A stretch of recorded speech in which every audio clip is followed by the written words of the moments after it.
पावसाळ्यात गरमागरम भजी खायची इच्छा झाली की सगळ्यात आधी आठवतात कांदा भजी. पण आज आपण बनवणार आहोत अशी कुरकुरीत मूग भजी जी एकदा खाल तर पुन्हा पुन्हा बनवाल. चला तर मग पाहूया ही सोपी आणि भन्नाट रेसिपी. मुगाच्या भाजीसाठी लागणारं साहित्य: मी 1 वाटी डाळ 2-3 तासापासून भिजत ठेवलेली होती. आता ती उपसून एका गाळणीमध्ये निथळत ठेवलेली आहे. 10 मिनटं निथळू देईल. पूर्ण पाणी निथळल्यानंतर मिक्सरवर वाटून घेईल. 2 कांदे बारीक कापलेले, 3-4 लसणाच्या पाकळ्या, 2 छोटे आल्याचे तुकडे, 4 हिरव्या मिरच्या, कापलेली कोथिंबीर, चवीनुसार मीठ, धण्याची पावडर, 1 चमचा हळद आणि 1 चमचा लाल तिखट. एवढं साहित्य आपल्याला लागणार आहे. आता मी ही डाळ 10 मिनटानंतर जाडसर वाटून घेईल. डाळ निथळून गेलेली आहे. 10 मिनटं झालेले आहेत. आता मी मिक्सरच्या भांड्यात अर्धी डाळ घेतलेली आहे. त्यात मिरच्या, आलं आणि लसूण टाकून घेतलेलं आहे. आता हे जाडसर वाटून घेते. हे बघा, मी डाळ वाटून घेतलेली आहे जाडसर. मध्ये मध्ये असे डाळ पण दिसते ती, त्यामुळे भजे कुरकुरीत होतात म्हणून तसं राहू दिलेलं आहे मी. आता आपण त्यात कापलेले कांदे टाकून घेऊ.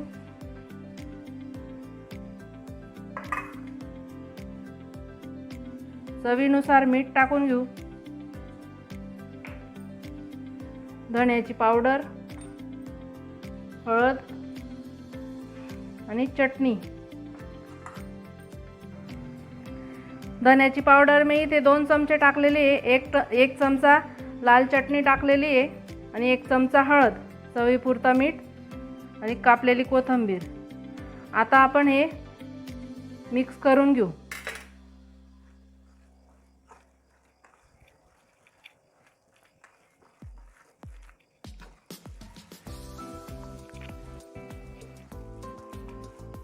हे बघा, आपलं पीठ आता तयार झालेलं आहे. आता आपण भज्या करायला घेऊ. मी तेल तापायला ठेवलेलं होतं गॅसवर. तेल चांगलं तापून गेलेलं आहे. आता या पिठामध्ये मी सोडा नाही टाकणार आहे, तर गरम केलेलं तेल टाकणार आहे त्याच्यात. त्यामुळे भज्या कुरकुरीत छान येतात.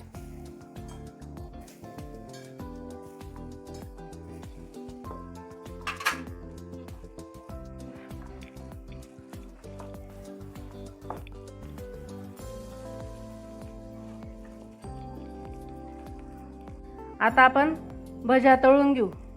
भज्या टाकताना छोट्या छोट्या टाकायच्या, म्हणजे मध्ये पण चांगल्या वाफवतात त्या.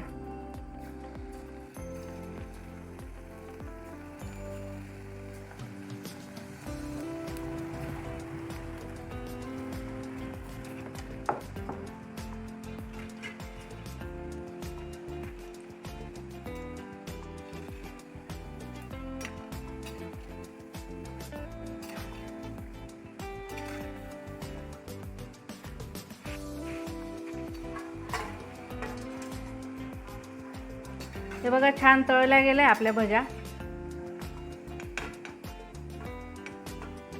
हे बघा, छान आवाज येतोय. किती कुरकुरीत झालेल्या आहेत त्या.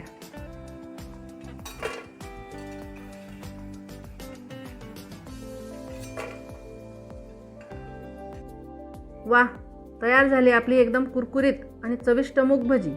ही रेसिपी तुम्हाला आवडली असेल तर व्हिडिओला लाईक करा, कमेंट करा, शेअर करा आणि लाईकच्या शेजारी असलेले हाईप बटन प्रेस करा.